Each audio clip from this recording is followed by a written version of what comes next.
এত গরম পড়েছে, ঝিঙে খাওয়ার ইচ্ছেটা কিন্তু আমার সবসময় থাকে।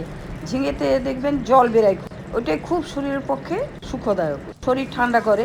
আবার পোস্ত দিচ্ছি, পোস্ত তো ভালো ঘুম হয়, বুঝতেই পারছেন। ঝিঙে আলু পোস্ত বানাচ্ছি আমি। দুটো আলু দিয়েছি, ডুমো ডুমো করে কেটে নিয়েছি। আর ঝিঙে আছে 1 কেজি, ছাড়িয়ে ফেললে আর কতটুকু। আলুগুলো প্রথমে আমি ভেজে নিচ্ছি, একটু জিরে ফোড়ন আর তেজপাতা দিয়ে। আলুটা প্রথমে আমি একটু যাতে সেদ্ধ হয়ে যায় ঢাকা দিয়ে ভেজে নিয়েছি। এবার পেঁয়াজ বাটা দিচ্ছি, একটা পেঁয়াজ বাটা দিয়েছি, কাঁচা লঙ্কা চেরা। এইভাবে একটু নেড়ে নেব কিছুক্ষণ।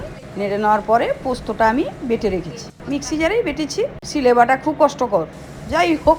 এবার পোস্ত বাটাটা দিয়ে দিয়েছি, একটু হলুদ, একটু কাশ্মীরি লঙ্কার গুঁড়ো। কাশ্মীরি লঙ্কার গুঁড়োটা রঙটা সুন্দর করে দেয়। একটু নেড়ে পোস্তের গন্ধটা একটু আসছে, তখন আমি ঝিঙেটা দিয়ে দেবো। ঝিঙেগুলো এইভাবে কেটেছি, ঝিঙের ছালেরও বাদ দেওয়া চলবে না, এটাও রেখে দিয়েছি, পরে হবে।